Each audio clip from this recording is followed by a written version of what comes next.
ഇസ്രായേലിനെതിരെ ദക്ഷിണാഫ്രിക്ക നൽകിയ കേസിൽ അന്താരാഷ്ട്ര കോടതിയിൽ വാദം തുടരുന്നു. ഇസ്രായേൽ നടത്തുന്നത് വംശഹത്യയാണെന്നും അടിയന്തര ഇടപെടൽ വേണമെന്നും ദക്ഷിണാഫ്രിക്ക ആവശ്യപ്പെട്ടു.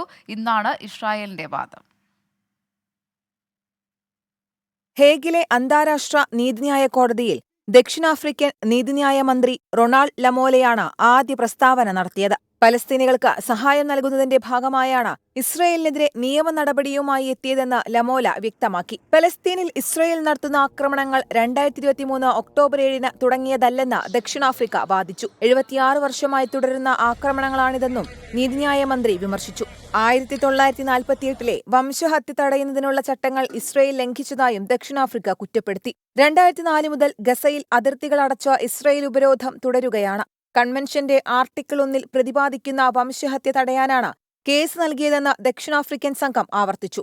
നിയമത്തിന്റെയും ധാർമ്മികതയുടെയും എല്ലാ പരിധികളും ലംഘിക്കപ്പെട്ടെന്നും ദക്ഷിണാഫ്രിക്കൻ സംഘം കോടതിയിൽ വാദിച്ചു. ദക്ഷിണാഫ്രിക്കയുടെ വാദങ്ങൾക്കെതിരെ ഇസ്രയേൽ രൂക്ഷവിമർശനവുമായി രംഗത്തെത്തി. ഹമാസിന്റെ നിയമായുധമായാണ് ദക്ഷിണാഫ്രിക്ക പ്രവർത്തിക്കുന്നതെന്ന് വിദേശകാര്യ മന്ത്രാലയം വിമർശിച്ചു. അന്താരാഷ്ട്ര നീതിന്യായ കോടതി പ്രസിഡന്റ് യുവാൻ ഡോനോഗാണ് നടപടികൾക്ക് നേതൃത്വം നൽകുന്നത്. ഇന്ത്യ അടക്കം ആകെ 17 രാജ്യങ്ങളിലെ ജഡ്ജിമാരാണ് വാദം കേൾക്കുന്നത്. നൂറുകണക്കിന് പലസ്തീൻ അനുകൂലികളാണ് കോടതിക്ക് മുന്നിൽ തടിച്ചുകൂടിയത്. International desk 24.